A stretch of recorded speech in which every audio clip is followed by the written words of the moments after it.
Always a fresh start. Hello, hello.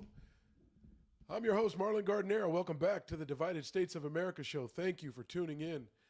I can't thank you enough for enduring all of the early stage mistakes and fun that we're having. Building up to something special.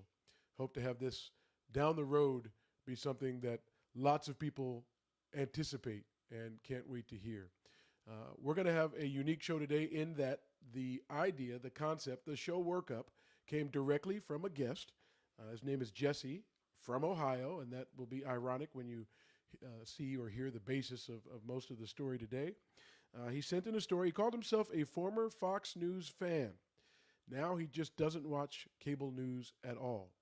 Today we're talking about taking sides, and somebody had to go first.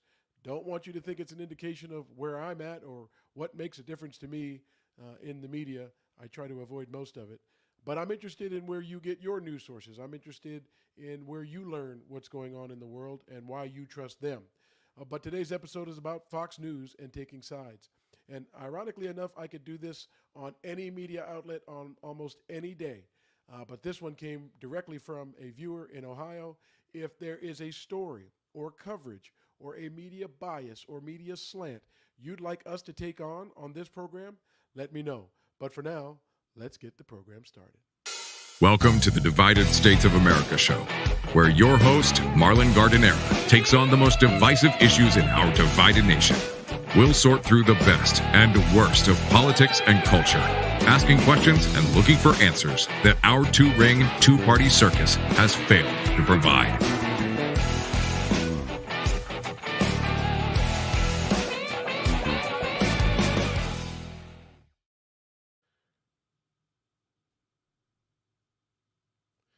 Hey, everybody. Again, thank you for tuning in. This is the Divided States of America show. I am your host, Marlon Gardenera, doing my best to take on the most divisive issues in our divided nation.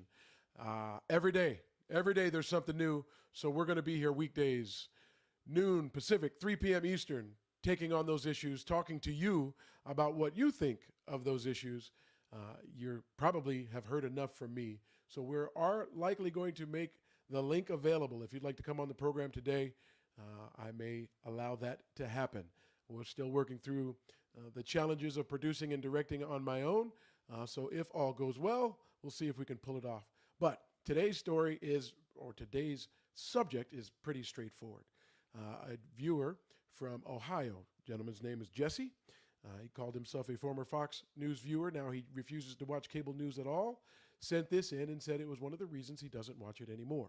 Please keep in mind, feel free to send me an NBC story, MSNBC, CNN, whatever media outlet you believe, come at it with such a ridiculous approach that it's hard to swallow. This one was an obvious one. This one had a different outcome than I think Fox News thought it was going to have. And here's the sad reality of the whole story. What's news and what I think has the potential to impact us on a day-to-day basis isn't talked about at all. That part of the story is sort of just skipped, and we skirt around the surface and some things where I think we probably would all have a consensus. But when you jump on a story and you've decided what angle and approach you're going to take ahead of time, you can paint a picture that really shows anything you want. Let's take a look at Jesse Matthews from Fox News and his version of the horrible, horrible story of the 10-year-old girl who was raped and had to go from Ohio, who has a 6-week ban on abortion. She was 6 weeks and 3 days along, so she had to go to Indiana to get an abortion. I know the topic is divisive. I know the subject is difficult to deal with. We're not going to have a lengthy debate about abortion again. You certainly know how I feel, pro-life, but it's not my business. Not for me to decide for that 10-year-old girl. I don't know her, don't know anything about her, so my vote, my opinion on it really shouldn't make any difference either. Well, the people close had to make that decision. They decided to go to Indiana, where it is still legal beyond the 6-week mark, although there are reports of that potentially changing. But that was that young lady's reaction. Listen to the whole story, according to Fox News. It's been over 2 weeks since the Supreme Court overturned Roe v. Wade, and there's been violence, protests, political drama, but there's been one particular story that caught the nation's attention. It appeared in the Indianapolis Star newspaper back on July 1st. A horrifying ordeal involving a 10-year-old girl. Quote, Dr. Caitlin Bernard, an Indianapolis obstetrician gynecologist, took a call from a colleague, a child abuse doctor in Ohio. Hours after the Supreme Court action, the Buckeye State had outlawed any abortion after 6 weeks. Now, this doctor had a 10-year-old patient in the office who was 6 weeks and 3 days pregnant. Could Bernard help? This is a heinous story. 10-year-old girl was raped and was pregnant with her rapist's baby. There's nothing more despicable than that. And she was now unable to end her pregnancy in the state of Ohio. So according to the report, that's where Dr. Caitlin Bernard steps in. Since Indiana had yet to change their abortion laws, the girl could still end her pregnancy if she crossed state lines. Her doctor got in contact with Bernard, and the 10-year-old was apparently driven across state lines, and her pregnancy was ended by Bernard in Indiana. The story quickly took hold all across the globe. Headlines, home and abroad, highlighted the tragic situation occurring, and it wasn't long before it became the focus of cable news. It is hard to imagine anything more cruel, more disturbing than forcing a child, a 10-year-old still playing with fidget toys and tablets, to carry her father or her brother's child to term, or forcing her to travel across state lines for an abortion. And yet, here we are. Ohio has outlawed abortion after 6 weeks. So the child will now have to travel to Indiana to get the procedure. And this case is putting the spotlight on America post Roe v. Wade. A 10-year-old rape victim, that is a child. Once the media ran with it, it became a central part of the West Wing's talking point. This isn't some imagined horror. It's already happening. Just last week it was reported that a 10-year-old girl was a rape victim in Ohio. 10 years old. And she was forced to have to travel out of the state to Indiana to seek to terminate the presidency and maybe save her life. Imagine being that little girl. I'm serious. Just imagine being that little girl, 10 years old. We have heard recent examples of what this means for a girl as young as 10 years old who endured an act of violence, back to the point of the 10-year-old girl that we have been hearing so much about. We have, I believe, 12 states in our country that right now will not even allow an exception in their ban on abortion, will not even allow an exception for rape or incest. The liberal media then shoved this story in the faces of pro-life Republican governors. The Indianapolis Star is reporting that a 10-year-old girl in Ohio who was 6 weeks and 3 days pregnant now has to travel across state lines to Indiana to receive an abortion. Will the state of South Dakota going forward force a 10-year-old in that very same situation to have a baby? What's incredible is that nobody's talking about the pervert, horrible, deranged individual that raped a 10-year-old. Should she have to have a child? Should she have to have that baby? Every single life is precious for the mother. And you would be okay with that, a 10-year-old girl having to have a baby? No, I'm never okay with that. In fact, that story will keep me up at night. It absolutely will. So will you? Obviously, this is a heartbreaking story. And Governor Noem touches on a pretty good point. Why isn't anybody talking about bringing the child rapist to justice? So Primetime decided to investigate this alleged child rape. But we quickly found out that authorities in Ohio haven't even begun a criminal investigation into the rape. This doesn't make any sense. No one reported this child rape to law enforcement.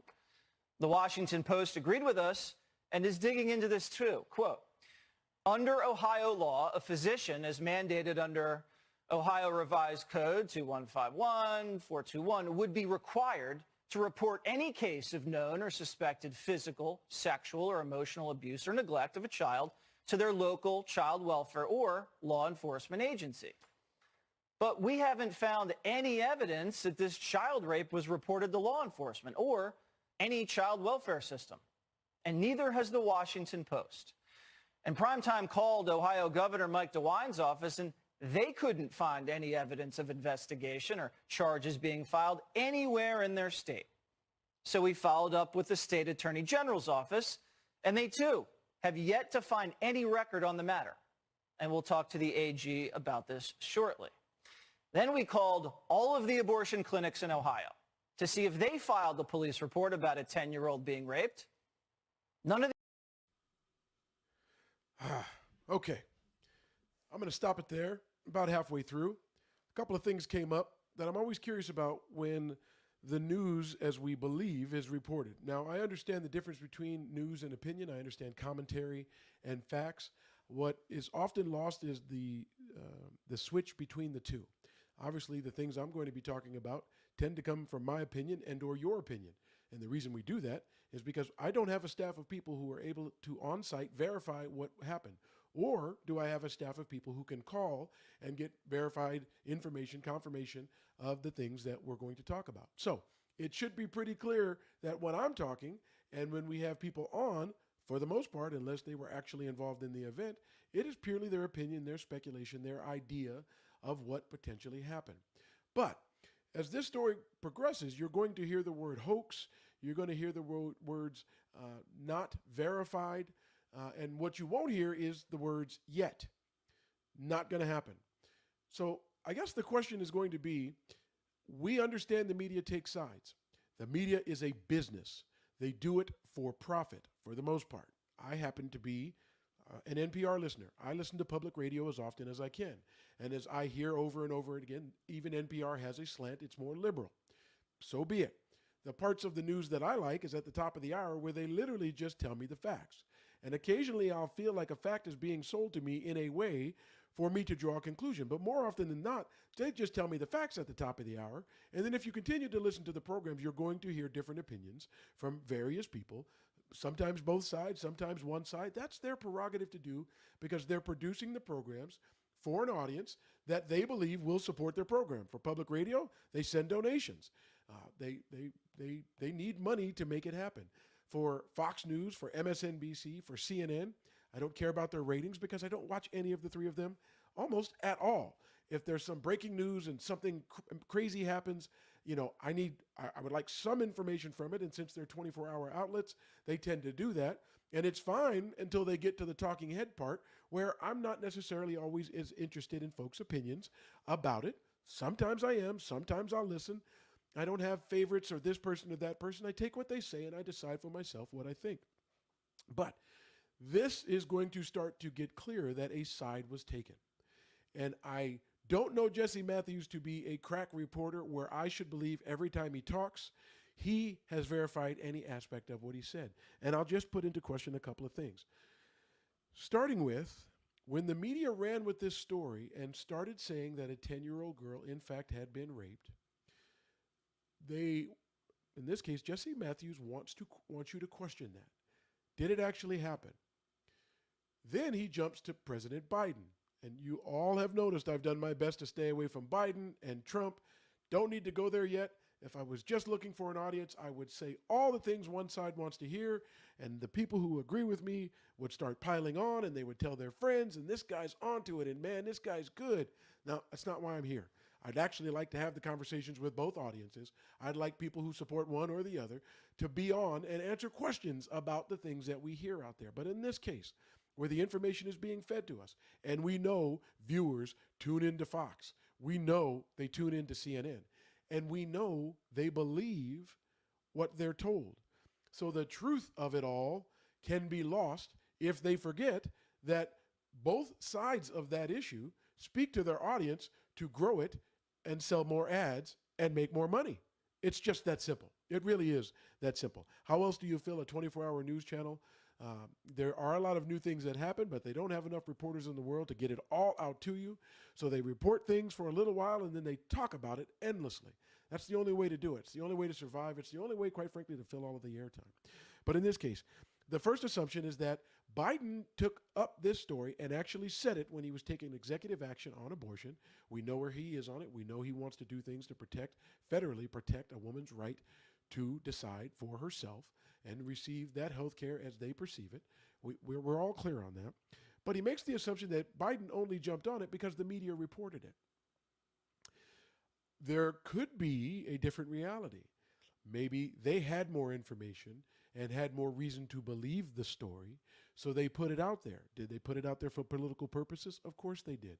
They're trying to drive home a point that in light of the Supreme Court's decision, and they had the right to make it, and Trump had the right to nominate those people, and Mitch McConnell had the right to delay hearings, and I mean, it's politics. It's an ugly game, and they're playing it to their benefit. I don't believe they're playing it to our benefit. I don't think we, the people, is a factor in that. Just some of the people, just the people who keep them in power. But the assumption was made that because the media presented it, Biden jumped on it and put it out as if it were fact. I don't know the basis of Biden putting it out. I don't know what he knew. If you distrust him, you're automatically going to assume he was wrong and he was lying. If you have some faith that what he's saying, for the most part, is true, you're going to listen to it, and you could also falsely go down a path and automatically assume every word that he said is true. What we have to remember is that when someone says something, the risk of it being true or false is on them. And if what they say ends up being true, okay, maybe they're credible. If what they say ends up being a lie, we become aware of that and can make the decisions ourselves whether or not that person is somebody we want to listen to.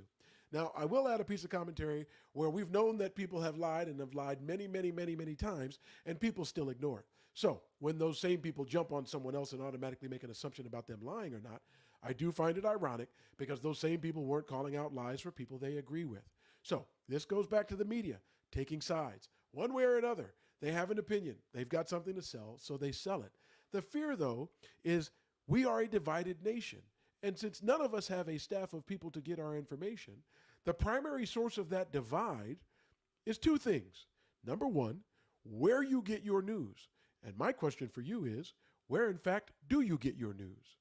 What source do you go to and believe you're getting the truth? Because if we can't solve anything else in all the discussions we attempt to have, it's actually even the effort to find the truth. Because I can tell you, and I'll use CNN as an example. We're not using them today. A viewer literally is going to have to send in clips or a story or contradictions from CNN because, quite frankly, I just don't sit down and watch it. Please feel free. I would love to have the same take or the same opportunity to question, what are you doing? What are you saying? Because people believe you and you're seriously, seriously contributing to the divide. Although you're going to hear someone call the other side the fake media today, although I think as we look at this story, you're going to see some things that are fake, but you don't see any balance in people questioning the truth or even, to me, making a real effort to put the truth out. I want to be able to discuss those truths. Next up, after they went to Biden, and again, they said that he was only using that as a story because the media reported on it. He jumped on it. I agree there's the politicization, excuse me, I speak good English, of the whole topic for a point. And I understand that point. It's very valid that a young child has been raped and is pregnant, was pregnant, and has that predicament. That was the question put out there. That was the news. That was the concern. You would imagine that our concern would be on 10-year-old girls who have to go through that situation and the debate that is ongoing on as to whether or not we think that a 10-year-old should have an abortion after rape or we shouldn't. You'd think that was the focal point. You'd think that was the news in anticipation of knowing that there are disgusting, vile, just horrible people out there, and the fact that we can anticipate it's going to happen again. That is the news. That is the thing. That is the subject, but that's not what we cover. The next clip is Kamala Harris, and people have very strong opinions one way or the other. I don't necessarily care, don't know enough that's what the story is to me today in this discussion. But what I can say is they put a tag on there that said Kamala's been fooled before. And it just made me think, so have I. So have you. So is Jesse Matthews, the guy doing the talking. So is the cameraman pointing the camera and the director and the producer and everybody listening. I wasn't sure what the point of saying she's been fooled before was, other than to add to what they believe is the effort to discredit her automatically just because she's talking. So when I said I think there's two things in the primary reasons, I don't want to say primary and secondary because I think they carry equal weight. Number one is the media, where you get your news, what they tell you, how they tell it to you, what they want you to believe. And for the people who forget that they're profit-driven, the fact that They're going somewhere on purpose and trying to bring you with them. And if you're not objective or remember that reality, we've got people getting news from both sides that is just absurd. It's nonsense. They make assumptions that they too do not fact check. This whole story is going to be, at least in part, about fact checking. There's no fact checking in the assumptions that are made that are described in the show. Next one up, Jesse Matthews says the story was shoved in Governor Noem's face. I don't know what shove means to you, but a reporter asking a question, a relevant question that voters in that governor's state want an answer to, didn't come across as shoving. It came across as a question. Controversial? Sure, particularly if you were on the other side of an issue. But there wasn't fact-based to say something was shoved in her face. I go on. She just asked a question. The governor does or did what most politicians do. They evaded the answer. Normal.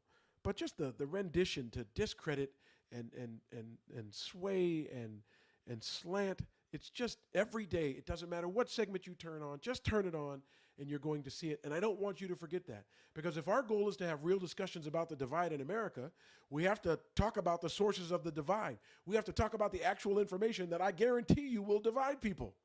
Because at the end of this, you're going to be shocked what the new focus becomes, while the whole time it's never about a 10-year-old girl being raped and what should we do in the future when that happens. It's never about that in this whole story. The governor asked, though, why aren't we talking about the pervert who did this? And I'm going to give you my take on why that horrific person, and we have someone who's confessed, but if that horrific person, I want to tell you why that's not the focal point of the story. At least it wasn't at that stage. Because there's a consensus on what to do with people who are disgusting enough to rape a 10-year-old girl. There is no divide on that. There's no controversy about it being vile. There's no issue. We know what we'd want to do to that person. We know what we think should happen to a person like that. It's not a question mark. It's not something we have to vote about. It's not something we have to talk to our legislators about. We already understand.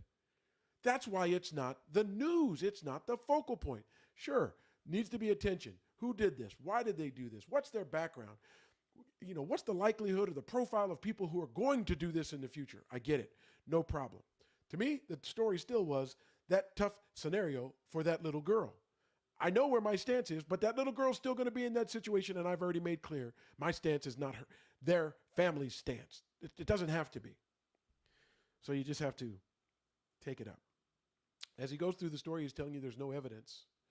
There's no evidence. He can't find, by calling the Attorney General, the governor's office. They called every abortion clinic, he said, in the state of Ohio, as if an abortion clinic in the state of Ohio, number one, is going to violate HIPAA and say, yeah, we just had a girl here yesterday. She was 10. She was 6 weeks and 3 days pregnant, so we didn't do the abortion. Would you like us to give you her name and number? Feel like there's a little slant in the reality of a doctor's office confirming that a patient has this set of facts related to him. I'm guessing if someone calls my doctor is not likely to confirm anything. Zero. Nothing. Not unless I've said, knock yourself out. I don't think it works that way, but you wouldn't get that from the slant. So, again, no evidence is where we left it. You're going to hear more. Let's go to part two. You would think the story of a sexual abuser roaming free, assaulting 10-year-olds, would raise quite a few concerns in small-town Ohio. But no one seems to be doing anything about it. No one even knows anything about it. Local media outlets aren't even alerting the public there's a monster on the loose. And from what we can find, no local newspaper or TV station picked up the story. The only source for this entire story is Dr. Caitlin Bernard, the abortion doctor in Indiana. Bernard ran quickly to the cameras last week. You have a 10-year-old rape victim who cannot get these services anymore in Ohio. What does it feel like on your end of that phone call? It's incredibly difficult. We need to be able to provide this care for everyone, for every single person that we get a call about from any state. How long do we have to push it, and how close we're going to get to the brink of death for patients needing abortion care. And how practical is a 6-week window for people? There's no way that you can expect anyone, much less a young person, to be able to identify and get to care by 6 weeks. This is nothing new for Bernard. She's been kind of a press darling, never shied away from a story on abortion. Her quotes on the subject appearing in the New York Times, PBS, Politico over the last couple of years. But suddenly, Dr. Bernard doesn't want to talk to the press. We reached out to her for comment, and she told us, quote, "I have no information to share about this." And this isn't a partisan thing. The Washington Post also reached out to her for comment, and she said the exact same thing. She has nothing more to share. Now, Indiana law also requires someone like Dr. Bernard to report child rape to law enforcement, but we can't find any evidence that she did that there. In fact, Bernard has a history of not reporting abuse cases to the police, which we'll discuss later. So we're having no luck confirming this story. So how did the Indianapolis Star confirm the story? Well, the Washington Post says the reporting looks very suspect. Quote, "There is no indication that the newspaper made other attempts to confirm her account. The story's lead reporter, Shari Rudofsky, did not respond to a query asking whether additional sourcing was obtained." So the Indianapolis Star released one of the most viral stories of the summer, a story that's been seized on by the President of the United States, and now they're running and hiding. When Primetime pressed the Star and their executive editor, Bro Crift, they basically said this. They told us, quote, "The facts and sourcing about people crossing state lines into Indiana, including the 10-year-old girl for abortions, are clear. We have no additional comment at this time." The facts and sourcing aren't clear at all, which is odd, because the Star's publisher has a code of ethics which states this: "We'll explain to audiences our journalistic processes to promote transparency and engagement. We will use confidential sources as the sole basis for published information only as a last resort and under specific procedures that best serve the public's right to know." So the newspaper run by Bro is violating their own code of ethics by hiding under their desks and clamming up. The Indianapolis Star has actually been accused of inaccurate reporting before. Just last month, the paper caught flack after they falsely reported that 2 CEOs had signed a letter supporting abortion rights when the 2 executives did not, and they had to issue a correction. Our buddy Bro actually issued a correction for reporting that happened over 100 years ago. So it's not like Bro doesn't do corrections, he does. The newspaper, their editor, and their reporter have all gone dark. Is that the kind of behavior of people who stand by their reporting? And what about the abortion doctor, Caitlin Bernard? And what about the fact that there is not a single police report? Are you telling me no one's trying to arrest a child rapist in Ohio? Because I know Ohio, and they don't tolerate that there. So where do we stand? If there's a 10-year-old child abuser out there on the streets of Ohio, he needs to be brought to justice. And if so-called doctors are covering up child rape, they need to be prosecuted. But if this horrific story isn't accurate, and the abortion doctor and the Indianapolis Star are misleading us, and the mainstream media and the President of the United States seizing on another hoax, then this is absolutely shameful and fits a pretty dangerous pattern of politically timed disinformation. There it was. Hoax. He did qualify it with the word if. But one would believe that the gist of the story and the lack of confirmation that he has in regarding to the accuracy of the initial report that, in fact, a 10-year-old girl was raped. She was 6 weeks and 3 days, couldn't get an abortion in Ohio. They had a trigger law when Roe v. Wade was overturned. It went into place. So someone in Ohio called someone in Indiana and said, hey, we need some help. Dr. Bernard in Indiana said, yes, we can help. But a lot of things have happened in this report that are going to take a significant, and Fox has the largest cable news audience out there. It's going to take a significant portion of the world, and it's going to take them on a ride that in this case, it was potentially a hoax, the whole thing. And he had some very strong language, as far as I'm concerned, that would make someone believe him. And we do. So we cannot wonder how, at the end of the day, are we divided? That's a silly question.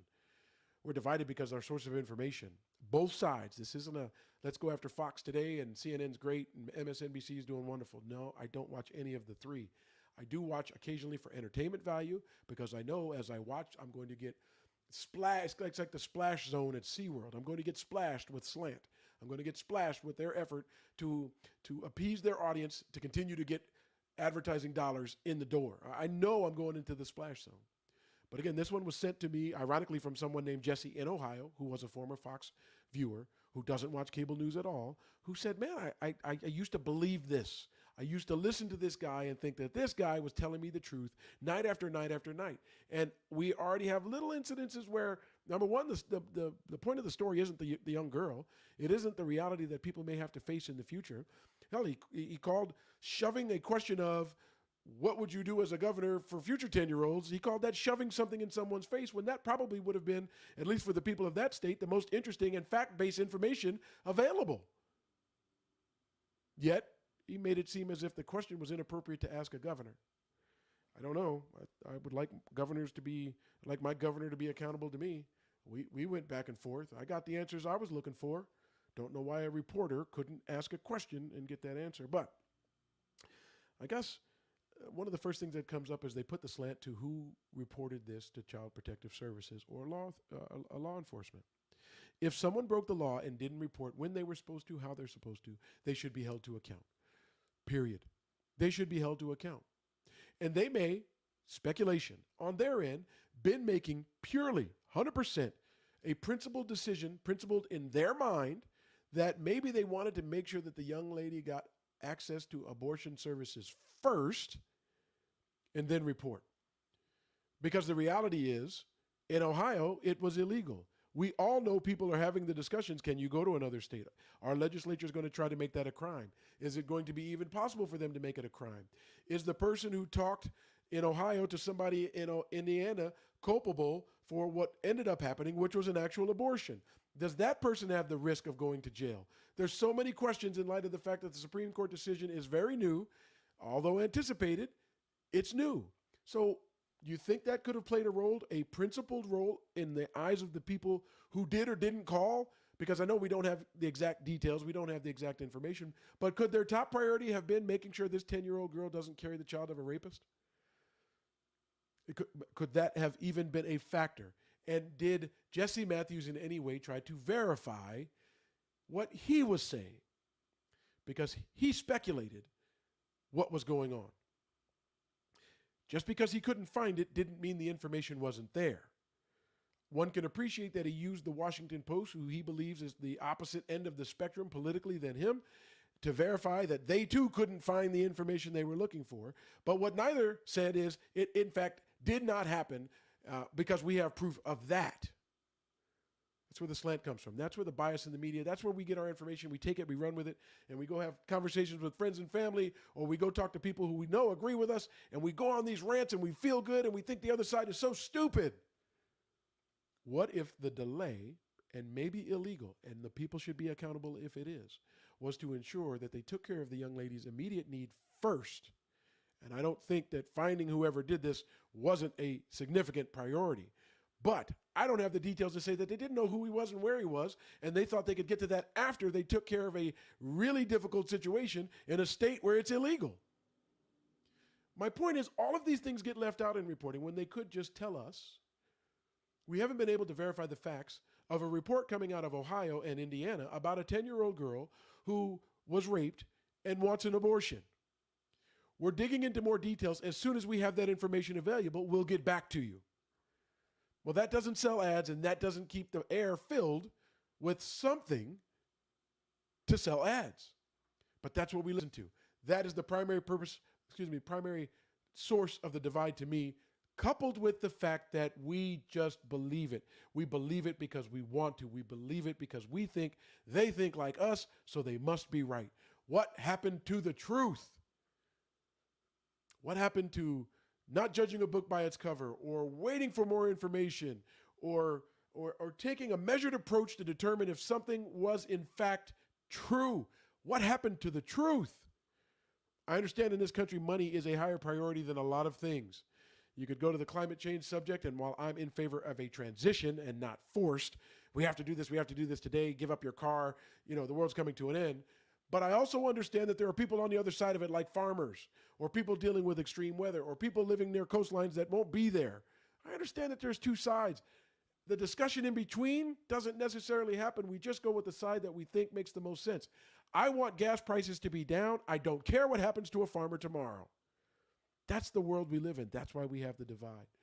Those are the discussions I want to have, because I do not understand how we actually ended up there. I don't get it. I don't get it. I just don't. The Indianapolis Star, the people who reported the story, first stood behind the story. I don't think the words were satisfactory to Jesse Matthews as he questioned their policies and then told us that they have in fact been inaccurate before. I don't doubt it. What my expectation is of true journalism is that when they are in fact inaccurate, they say so. They print a correction. I don't like when the correction's buried on page 35. Put it front and center. Say, we got the facts wrong. Here are the facts as we know it. We apologize for our error. They should question who put the facts out there, who did the fact checking, who didn't get it right. And if there becomes a credibility issue and someone needs to be let go, let them go. If the credibility of the source is more important than the individuals putting out bad information, let them go. Discipline them, teach them, train them. Do everything necessary to do your best to make sure we get what we need.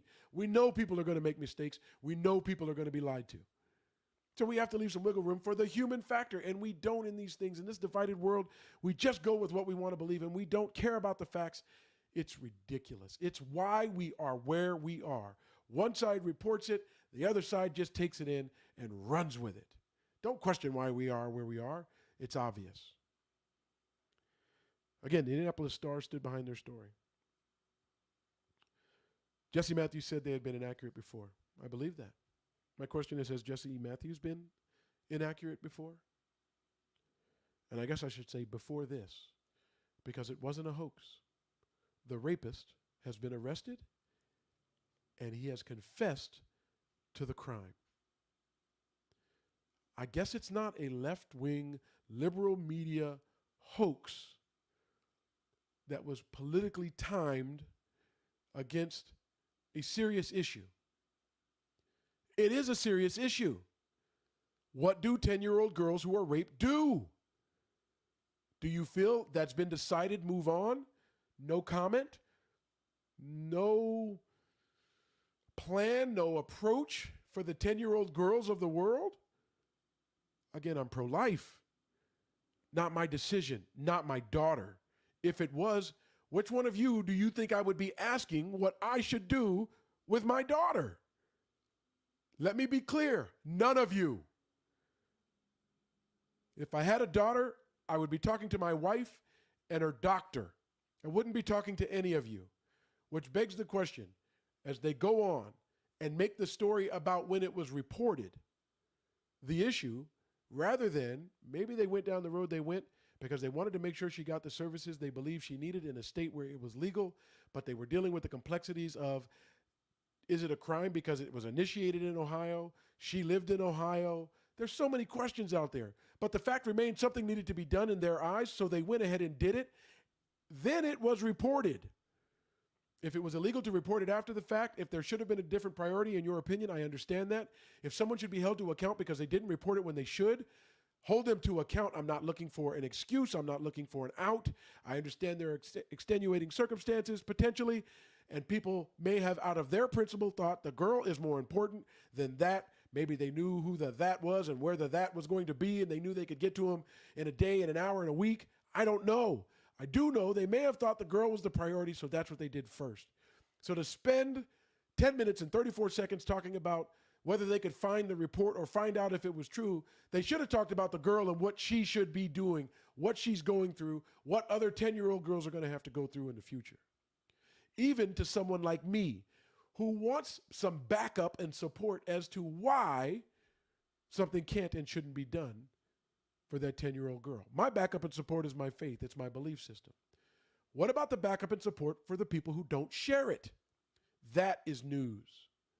Talking about something we know is going to happen again is news. Talking about the difficulty of being in a state where it's illegal and having to go to one where it is not is going to happen thousands and thousands of times. It's going to happen.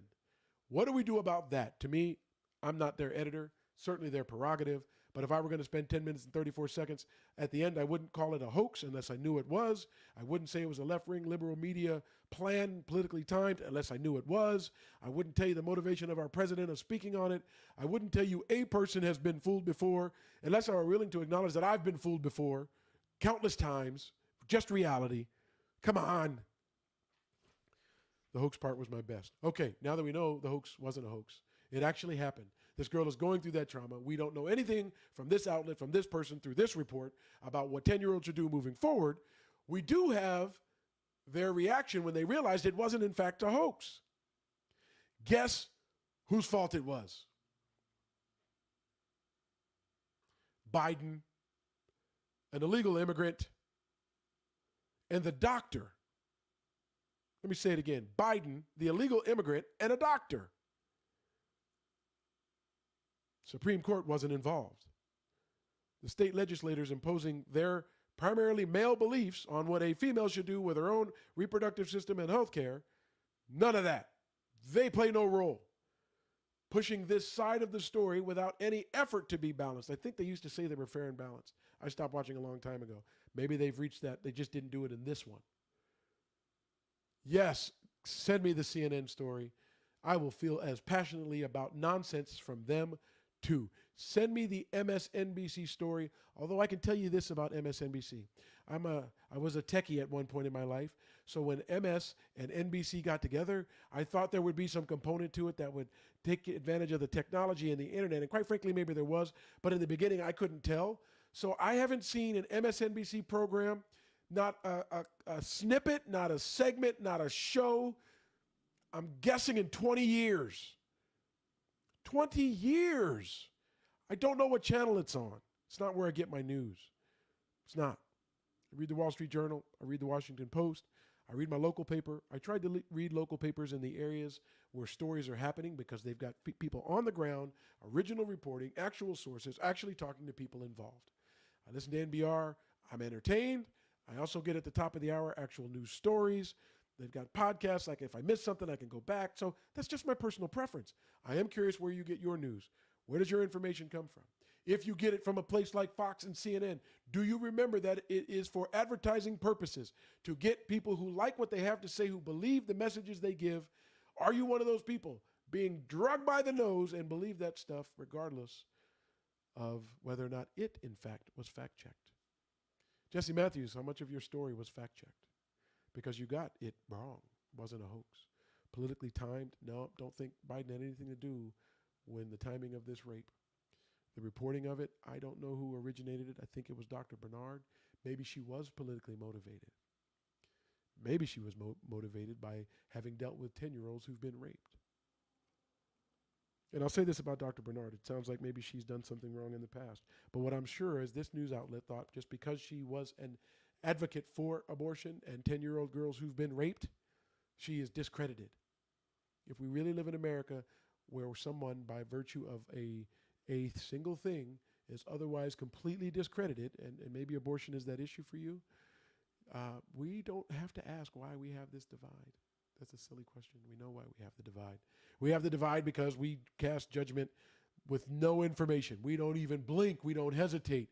We never doubt ourselves and what we believe. It's amazing we never doubt ourselves. Doesn't matter if it's true or false.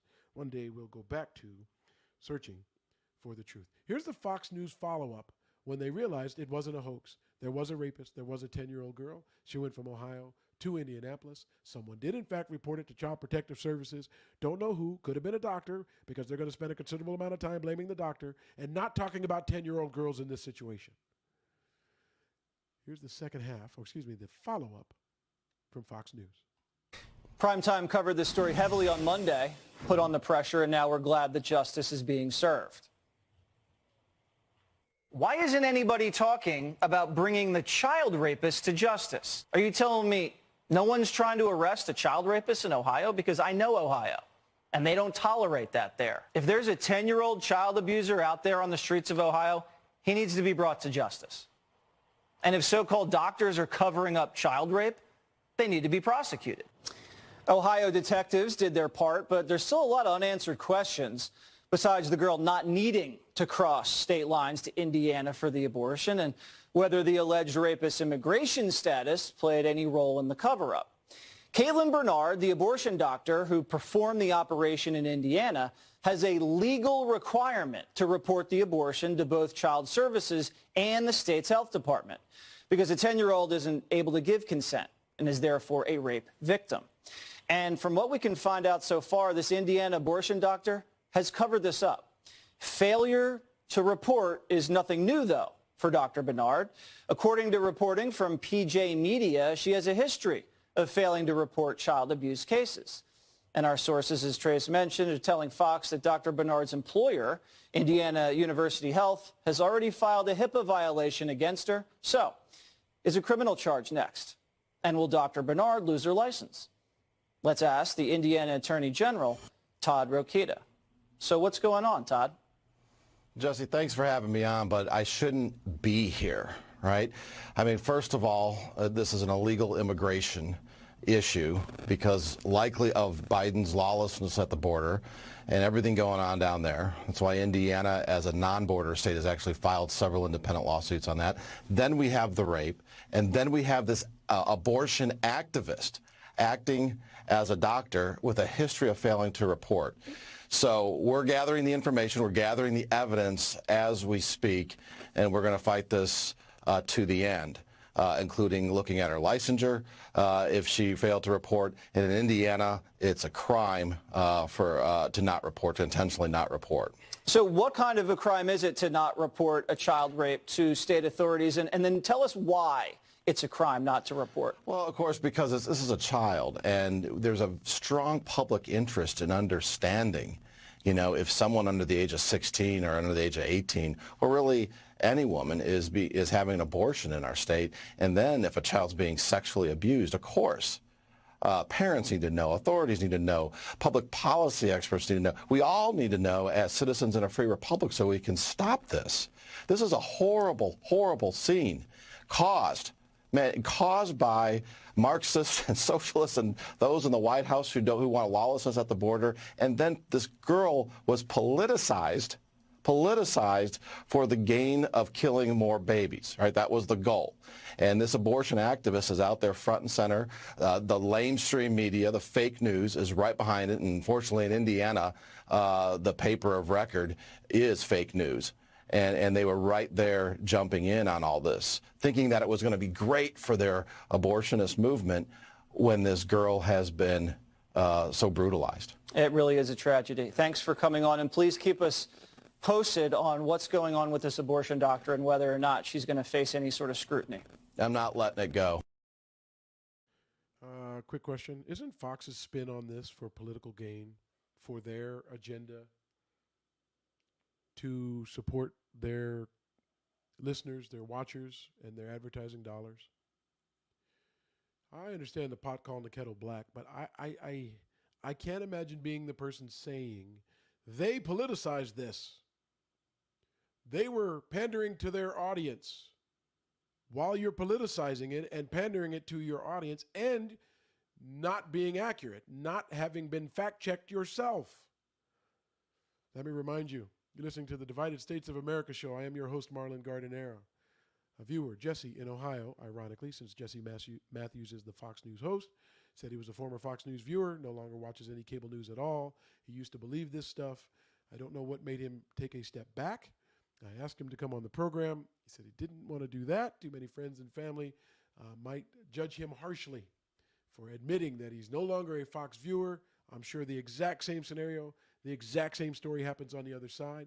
I'm not choosing a side. If you send me something about CNN and it's garbage, I'm going to get on here and say it was garbage. I have no problem. That's not an issue for me. No problem at all. Just got Fox first because someone sent it first. You can reach me, host at thedsashow.com, host at thedsashow.com. You can join our Facebook group and leave messages and comments there. You can come on YouTube, which is the primary place we host this program, leave comments there. But host at thedsashow.com is the best way to reach me. I'd be happy to take up any side of any divide so that we're having the conversation and we can see if we can make some progress on it. But this one was, boy, they just kept going. Why aren't we talking about the rapists? Because there's a consensus on how to handle rapists. Maybe not harshly enough. Maybe there's a little variance in, kill them, castrate them, lock them up forever. There's variance between it. But there's consensus. We understand and we agree it's wrong. Although with the divide, I can't imagine that we could even come up with a change in the law to reflect that. It would be difficult. There would be partisanship. Someone would find a reason or an angle to go astray. That's why we're not talking about that. They will. Who he is, where he came from, why he's here, how did he get here, how did he stay here. All the things that happen, they'll get to it. But talk about the 10-year-old girl in that predicament and the future ones that will be there too. Jesse Matthews mentions that they potentially didn't need to cross the border to get an abortion. I've heard of the safety and health of the rape victim, obviously 10-year-old girls and having babies and the potential for risk there. But I got to tell you, I think none of that stuff has worked out. I think the people who might have found ways to work that out would have also been curious, are they going to go to jail as a result of doing it? And maybe one of them just made a phone call to Indiana where you still can. So I think that was pretty presumptuous of him to say that it automatically could have been done in Ohio too. I think, quite frankly, that's a lie. I don't think he knows that, and I'm pretty sure he didn't fact check it against the details of the particular case. But he did a story about fact checking a hoax. Not a Jesse Matthews fan. Give me some CNN folks. I'll use them by name too. And then they immediately jump to the illegal status of the rapist as a part of the cover-up and maybe why they didn't report it. Do you believe that? Do you even believe he believes that? Are you sitting at home thinking, no, that's probably why they didn't tell anybody about the rape. He's illegal, and they want to protect illegal immigrants. Are you kidding me? Really? I don't have questions why America's divided. I just want to have those conversations where we can say, really? The cover-up and not reporting it is because he's illegal? As if someone would protect his status after raping a 10-year-old girl? Jesse Matthews guessed a lot of things. The primary thing, that this was a hoax, was wrong. And then we get the Attorney General. This is the part the chief law enforcement officer in a state has predetermined with whatever evidence they have which way this thing should go. They got in front of an audience of people they know is likely going to believe the same thing. And it wasn't for ad revenue this time. My belief is the AG just wants to campaign, get his face and time in front of the people who would likely vote for him. That's it. Don't worry, someone's already questioning me. Why are you doing the show? Are you just trying to set up for a campaign or run for school board? If we're doing a show about our school board, guess what? This show would be local, and the primary information about it would be about the schools. I have a general interest in politics. Anybody willing to have that discussion, I'm more than willing to do it. And as I raise two sons and I think about how divided this country is, I want to make headway on issues that matter. There'll be a time where we take up a subject and we fight and we go all the way to the end until we get movement, until something happens. I feel like for some people that's an obligation. I enjoyed doing it the first time I did it. I want to do it 50 more times. It's my motivation. But the AG, the chief law enforcement officer in a state, one that you would like to be impartial, one that you would like to gather the facts before making decisions, jumps on having not done any of the above. How exactly does that work against criminals? Does he jump in, make decisions before? Does he attempt to sway the public one way or another as they're gathering evidence? Come on, man. Have some integrity for the role. You're not just a politician. You've got powers that go beyond a vote. Act like it. Don't care what party you're in. Act like it. There are people who live in those states who are going to be victims of the AG if that is in fact how he operates. That side, they did it. So let me paint a picture to people who will vote for me, people who keep me in power, people who keep me in office. That's what I want. I got to get out there. I got to say something, even if the something could be nonsense. He started with the illegal immigration and Biden's lawlessness. I always have a question. I live 20 miles from the largest border crossing in America. I do not believe my city or county is in crisis. I know there are bad circumstances. I know drugs come across the border. I know we consume them when they get here. I know it's not necessarily safe right on the other side of the border. Drug cartels, I believe, are going at it. We like to go to Mexico. We like to take trips down to some of the local spots, beautiful people, beautiful art, wonderful food. It's a little hectic. Do I fear that on this side of the border today, the crisis, the border being overrun, people running through the streets? I've lived here for 40 plus years. No. There are outlets who are going to tell you it's in crisis over and over and over again, and those reporters have never been there. Are there problems? Yes. Does it need to be stopped? Absolutely. Do I want an open border? No. I would like to shift the focus of that discussion to they are human beings. You are no better by virtue of getting lucky enough to be born in the United States. I give a little reverence and different credence to the people who served our military and been willing to sacrifice their lives, and others who serve and make their desire to be an American more real by virtue of their risk. But for most of us, we were just born here. Somehow, though, we feel so much more human and so much more superior. It's part of the divide. If you have to tell yourself you're good because you think someone else is bad, newsflash. Can't think of too many good things about a person who has to decide what someone else is when they don't know them, don't know anything about their story, but they make the presumption that the person is horrible by virtue of their bad luck. And I say bad luck because not everybody in Mexico has it horrible. Not everybody in Mexico or South America, Nicaragua, Colombia, the people that are coming across our border have it horrible.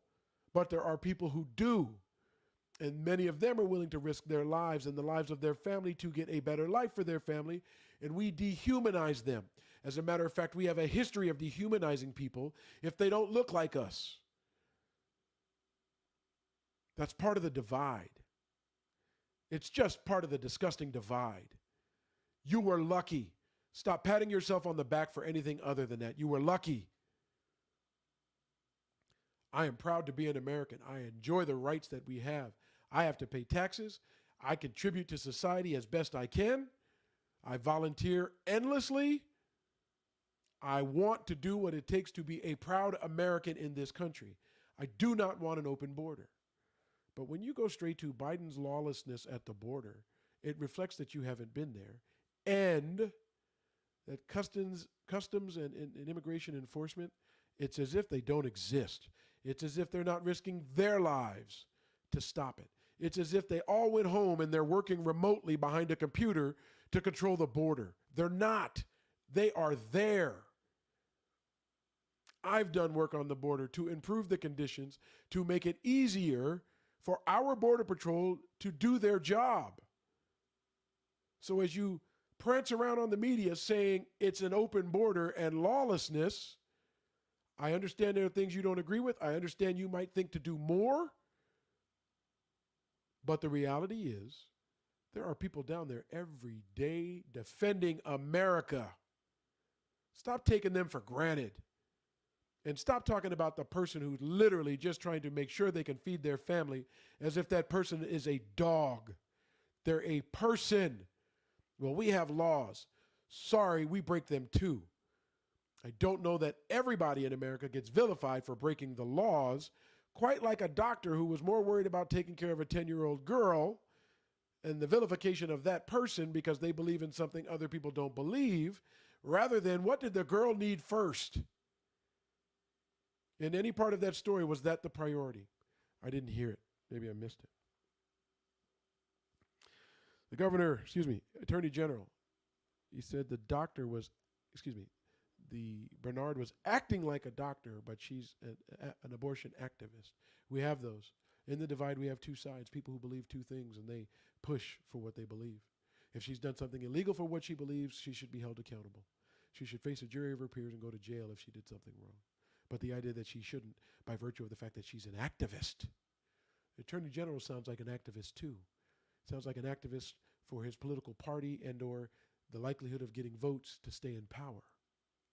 And of all the things I want an Attorney General to do, the primary one isn't accumulating and staying in power. It's carrying out the law. That would be my preference. An abortion activist is not by virtue of being an abortion activist a criminal. Apparently, if the young girl had been at 5 months and 29 days, it would have been well within her rights and the activists who support her rights. I know it's confusing. I'm pro-life. I'm just not pro-running yours. I'll say it again. I'm pro-life. I'm just not pro-running your life. No more than I want you running mine.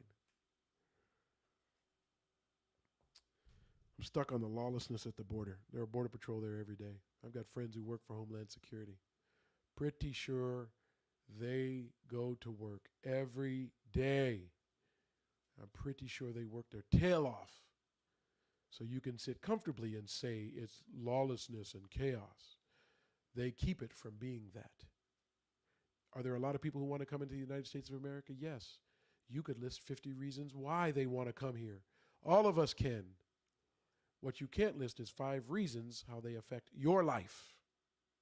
If you have 5 reasons why the typical illegal immigrant is destroying your existence, please, I'm begging you, come on the show. I believe there may be 5 reasons. I've just not been able to speak to someone who could articulate them.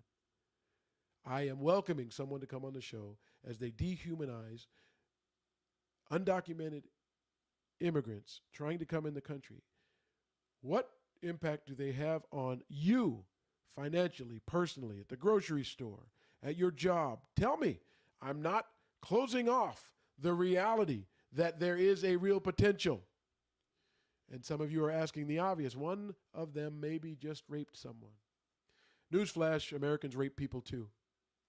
And by and large, I believe this has been fact-checked enough times, per capita, illegal immigrants commit less crime when they get to America than people do when they are from here. We get to take America for granted. We get to take the opportunity to have health care if, in fact, we're broke, and to get meals and to have support if you're looking for the services. If you're mentally in a position to guide your family to get those services, they're available. Maybe not everywhere, maybe not as much as they need to be, but we have access to more things than an illegal immigrant trying to get his family across the border and risking his life or her life or their lives to do it. Dehumanizing, as if we're some special breed of human. We're just human too. Does, for believers, Jesus dehumanize someone hungry and looking for shelter? I think the story goes something like, there's no room at the inn. Somebody made room. I don't want an open border. I support our Border Patrol. I support laws. I support a fence that if it worked. I live next to the border. I know it doesn't work. I could give you 5 reasons it's silly. They go under, they go over, they go around. It's silly. Symbolic. Some people are simple and just need symbols of strength and toughness. They don't need the truth. Truth is that border has always had a fence. Yes, it was easier at times, but people come across it every day because they're desperate, not because we allow them and want them to come through the gate. Not the way it works. And then the AG says lamestream media, fake news. Sir, your qualifications to determine the effectiveness of the news.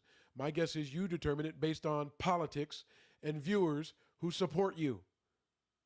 Has there ever been a moment where Fox was lamestream news? Has there ever been a moment where the news was fake? I have one. They called this a hoax, politically timed, while avoiding the actual subject of what should 10-year-old girls do when they're raped. And in my case, 10-year-old girls who are raped that don't believe. What should they do? What do their families do? Fox News is spin. CNN is spin. MSNBC is spin. They all mix in some news, but they all have a goal and a purpose. Don't forget it. Don't forget it. Don't forget it. Send clips to me. I'll help remind you. Not because I want to rail against Fox News or CNN, because I want to deal with the divide in America, and I believe one of the major sources of that divide is, in fact, the media. And the fact that we gullibly suck it all in and then regurgitate it and then choose sides and then have a divided states. You're listening to the Divided States of America show. This is Marlon Gardner. I'm your host, trying to cut through the divide by having conversations with real people. I appreciate you, Jesse in Ohio, sending me this clip about Fox. I'm asking you all to send me clips from MSNBC, CNN, your local newspaper, your local television and radio. I don't care where you hear nonsense that contributes to the divide. Send it to me, and we'll talk about it. Doesn't matter where it comes from. That's not the point. It's not my point. Remember, former talk radio host, conservative. I've also sued the governor of California, who's a liberal. I'd like to be a centrist. I don't want to be on either side. I want to be on the sense of common sense, on the side of common sense, and the truth. Help us find it. Appreciate you tuning in to the show. Tune in tomorrow, noon Pacific, 3 p.m. Eastern. Find us on YouTube Live, Facebook Live, and Twitter.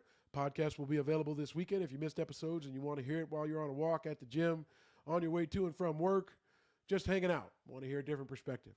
Not here to try to sell you on what the right should believe, not here to sell you on what the left should believe. I'm here to question it all as we search for the truth in our divided nation. And I'll do that by taking on divided subjects with you, listening, watching. I thank you for that. Hope you enjoyed. See you all tomorrow.